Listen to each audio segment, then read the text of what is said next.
Keeping the Buddha in mind, 99% miss this. All things, the Buddha said, are rooted in desire, which means that things are always moving. Our desires don't just sit there. They have an aim. They want to go someplace. And this is where we need guidance, because all too often we aim in the wrong directions. It's very easy to forget the good things we've learned, which is why, in addition to guidance, we need mindfulness, the ability to remember.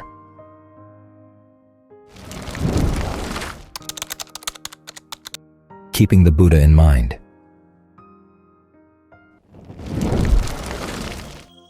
Mindfulness, you have to remember, is not just awareness. You're not simply on the passive side receiving things. You're acting on your desires, and you have to remember which kinds of desires are worth going with and which ones are not. This is why right mindfulness goes together with right effort and right view. The Buddha says these three qualities circle around every factor of the path. Right view tells you what the right version of that factor is and what the wrong version is. Right effort tries to abandon the wrong version and develop the right one. And right mindfulness is there to remember how to do that. In other words, you develop right view, and then right mindfulness keeps it in mind to give direction to your efforts. This is one of the reasons why the Buddha has you focus on the breath and develop mindfulness around the breath. It's like a string around your finger. Every time you look at the string, you remember why you tied the string around the finger. And here, if you imbue your breath with mindfulness, it means that wherever you go, you've got the Buddha talking to you right here in the breath. So learn to associate your breath with skillful mental qualities. Being alert in this way, you keep yourself on track because this is what we all have to do. We have to keep ourselves on track because nobody else is going to do it for us. Other people give advice, but it's up to us to agree with the advice and then to remember it. All too often, all the good things we've learned just go out the window as soon as a very strong emotion comes in. It's like a wind that blows in, blowing all the Dhamma out of your mind, especially when you're living in a world of wrong view, which most of the world is. What gets blown into your mind are attitudes that other people say are important, the issues they have. Remember that the Buddha was very particular about which issues he would address and which ones he wouldn't. He wasn't the sort of person who'd take on all comers, who had established a philosophy that he was going to defend in the debating halls, because his teaching was not the kind of teaching designed for debating halls. It was designed to live with and to offer guidance on what to do to make you happy. Think of how wisdom begins with that question. What when I do it will lead to my long-term welfare and happiness? What when I do it will lead to my long-term harm and suffering? Think about that. That's how the Buddha says wisdom begins, with the desire for long-term happiness. It's wise in the sense that it realizes that happiness is going to depend on your actions, that long-term happiness is possible, and of course, that it's better than short-term. It's a very basic principle. But again, it's one of those ones that we tend to forget. It's so easy to go for the quick fix. Remind yourself that genuine happiness has to have some wisdom about it. When it's wise, then you can begin to trust it. The same with compassion. You realize that if your happiness depends on other people's suffering, it's not going to last. Again, you would think this is something that people in the world would understand. But then you look at the world.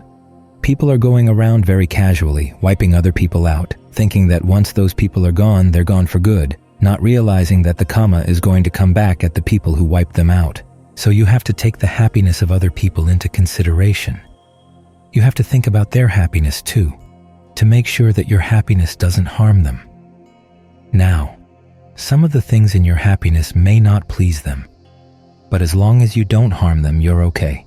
You're wise and you're compassionate. Then finally, there's the quality of purity, that once you decide that you want to be harmless, you really are careful to look at your actions. Watch yourself. It's something we say to people when they're going into a dangerous place, or they have dangerous tendencies inside themselves. Well, that's the situation in the world. One of the strangest phenomena you see in modern Buddhism is the idea that everything is interconnected and wonderful, and that somehow all we have to do is just embrace our interconnectedness.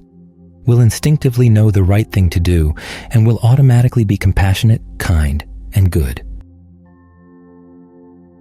But the Buddha saw that the world is a dangerous place, and your mind is a dangerous mind. and many of our connections in the world with other people who are dangerous too. So if you're going to look for happiness, try to do it in a way that's wise and compassionate, and then really be careful about what you actually do. That's how you're pure. This is where heedfulness comes in. The Buddha's instructions to Rahula about looking at each action, starting with the intention, and then looking at the actual results you're getting while you're doing it, and then the long-term results, and then learning from that, stocking your mindfulness with better and better knowledge, better and better things to remember. That's how you make yourself pure, he said. In other words, you don't just mouth words of wisdom or words of compassion. Your actions really are wise. They really are compassionate. And your good intentions are not just good, but they're also skillful. This is a skill we have to master. The Buddha's basically saying that if you look for your happiness in the right way, you develop wisdom, compassion, purity, all the qualities of the Buddha himself.